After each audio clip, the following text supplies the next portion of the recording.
Aqui é a Sam e agora vamos encarar as feras. As Brigadas Fantasmas, escrito por John Scalzi e publicado no Brasil pela editora Aleph. Não precisa se preocupar com spoilers. Neste vídeo eu vou falar um pouco a respeito da trama, do universo e dos personagens principais, mas nada que vá comprometer a sua experiência. Pode seguir em frente sem medo. As Brigadas Fantasmas é uma continuação direta da Guerra do Velho. Ambas as histórias funcionam de forma independente, ou seja, você não precisa necessariamente ler a Guerra do Velho para entender tudo o que vai acontecer nas Brigadas Fantasmas. Primeiro, vamos falar a respeito do universo que conecta essas duas obras aqui. Se passa num futuro em que a humanidade está colonizando outros planetas. E ela não está sozinha nessa empreitada. O que acontece é que, descobrindo outras galáxias e outros planetas habitáveis, a humanidade também descobre outras formas de vida. E como a gente bem sabe, não é todo planeta que tem capacidade de sustentar a vida. Pelo menos não a vida humana ou humanoide, por assim dizer. Então, quando se encontra neste vasto universo planetas capazes de sustentar uma atmosfera, de sustentar a fauna, flora, enfim. Um planeta que seja interessante necessariamente para os humanos, também acaba sendo interessante para outras formas de vida inteligente. Então, neste universo, existem alienígenas disputando espaço com a humanidade.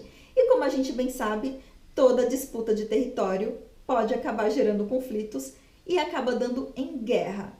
Então, para lutar esta batalha, a humanidade desenvolveu uma tecnologia que consegue clonar pessoas idosas numa versão mais jovem, e aí eles transferem a consciência da pessoa idosa para o corpo clonado mais jovem. Eu já expliquei isso no vídeo sobre a Guerra do Velho.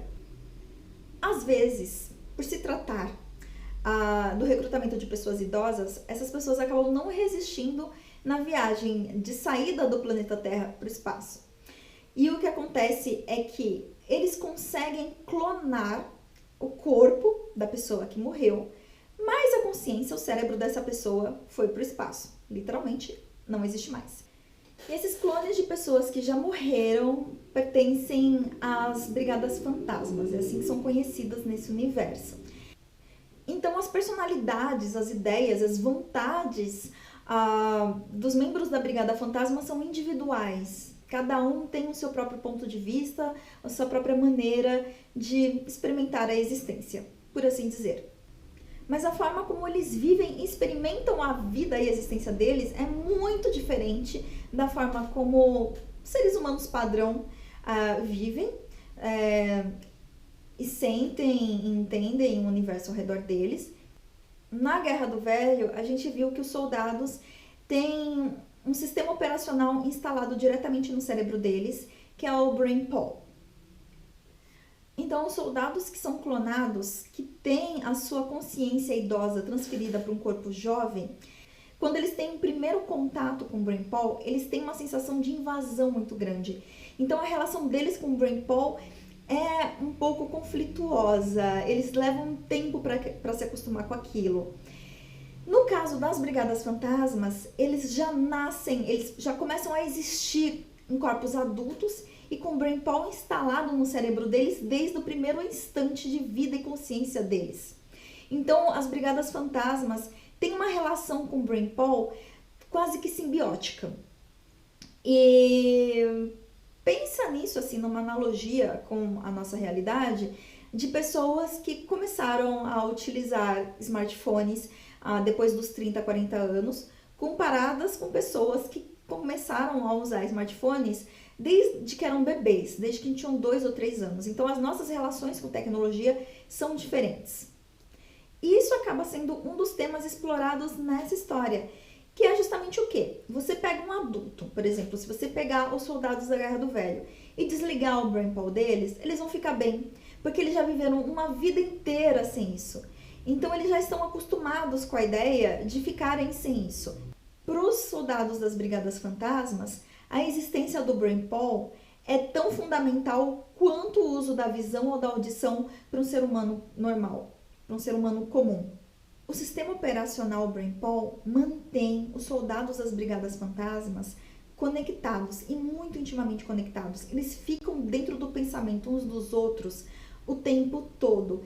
E isso cria também uma forma de existir, uma forma de se relacionar com o mundo. E lendo essa história e acompanhando essas reflexões que o autor faz a respeito da relação desses indivíduos com a tecnologia, eu começo a pensar muito a respeito de como é a relação dos seres humanos da nossa realidade com seus smartphones, por exemplo. Será que nós, enquanto seres humanos, estamos conseguindo desenvolver uma relação saudável com a tecnologia? É o tipo de pergunta que não tem uma resposta certa ou errada. Conforme tudo vai se desenvolvendo, a gente vai aprendendo como tudo funciona. Da mesma forma que os personagens nesse livro também. E eu digo isso porque a maior parte dessa trama é baseada na existência de um novo soldado, que é o Jared Dirac. Então, o primeiro capítulo dessa história começa com a descoberta do corpo de Charles Button, que cometeu suicídio. Mas antes disso, ele compartilhou com inimigos alienígenas da humanidade informações sigilosas e secretas a respeito da tecnologia bélica humana. E a partir disso, eles descobrem que, na verdade, o suicídio foi uma simulação. Esse cientista continua vivo em algum lugar e aliado aos inimigos dos humanos. Então, a única maneira deles terem esse cientista como prisioneiro e a oportunidade de interrogá-lo e entender o que aconteceu é criar uma cópia a partir do corpo desse cientista, para que a consciência dele seja implantada nesse clone e a partir daí a humanidade tenha uma chance de entender o que foi que aconteceu afinal. O resultado disso é o Jared Dirac, que passa a fazer parte das Brigadas Fantasmas. O Jared, quando ele acorda como qualquer membro da Brigada Fantasma. Então, os primeiros instantes de consciência dele é em contato com o BrainPol dele. E no momento que ele acorda, ele não tem memória nenhuma anterior a esse momento. Logo, os cientistas explicam que leva um tempo até as memórias artificiais que foram implantadas no corpo do Jared começarem a se manifestar. Então é pelos olhos do Jared que a gente começa a entender o que é ser um soldado das Brigadas Fantasmas, o que é vivenciar essa experiência de ser um indivíduo que já começa a vida com um sistema operacional instalado no cérebro, como é crescer e se desenvolver com outros indivíduos que, como ele, tem esse sistema operacional instalado e a forma como esse sistema operacional se relaciona entre eles. Então, o autor faz a exploração dessa tecnologia nesse livro de uma forma muito interessante. Por quê? Por conta dessa conexão do BrainPol entre os soldados, eles literalmente conseguem ver pelos olhos dos outros soldados. Porque eles conseguem entrar no cérebro uns dos outros o tempo todo. Então imagina uma batalha em que você e outros soldados estão compartilhando informações de um perímetro, informações visuais, o que está acontecendo em tempo real. Você consegue saber a situação de um determinado ponto do campo de batalha sem estar lá. E a partir dessa informação, elaborar estratégias. Então isso dá uma vantagem muito grande. Mas ao mesmo tempo que essa conectividade é utilizada como arma, ela também acaba se tornando uma forma dos soldados se relacionarem entre eles. Então eles acabam tendo uma forma única de existir. Então o recém-despertado soldado Jared Dirac passa a fazer parte do batalhão da Jane Sagan, a mesma Jane Sagan que aparece no livro A Guerra do Velho. Essa é uma das poucas personagens que conectam as duas histórias. Mas nas Brigadas Fantasmas, a Jane Sagan vai ter um arco completamente dela. Quase sem nenhuma relação com o John Perry, que a gente conhece no livro A Guerra do Velho. Na verdade, eu tô falando do batalhão, mas deve ser esquadrão. Eu me confundo com essas coisas. Eu não sou muito boa com termos militares. De qualquer forma, eu gosto muito da perspectiva pela qual a gente olha para essa personagem nesse livro. Para mim, ela cresce muito como personagem, ela fica muito mais interessante e e ela já vem transformada pelos acontecimentos do livro anterior. Mas como eu já falei, isso não interfere e não atrapalha a leitura dessa história aqui. Dá para ler ela sem ler o primeiro livro. Então, como eu falei, o Jared acordou sem saber quem ele é, de onde ele veio e sem nenhuma memória da vida anterior dele. Mas isso não fica assim por muito tempo. Logo, as memórias do Charles Button começam a despertar nele e ele começa a ter que lidar com isso.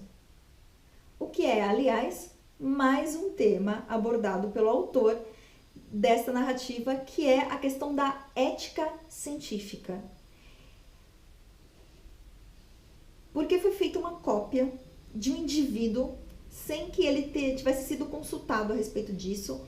E digamos que todo esse projeto é bem confidencial, bem secreto, então não houve muita discussão, não existia um precedente anterior para se basear, para saber se o que eles estavam fazendo era certo ou errado. E eu gosto muito da forma como o autor introduz essa questão, que é a questão da ética no desenvolvimento tecnológico. Quanto mais coisas novas, quanto mais a gente experimenta, quanto mais a gente cria, mais conflitos vão surgir a partir disso e a gente vai ter que aprender a lidar com eles e entender o que nós estamos fazendo e o que há de certo ou errado a partir dos nossos próprios valores e da nossa própria moral enquanto espécie humana.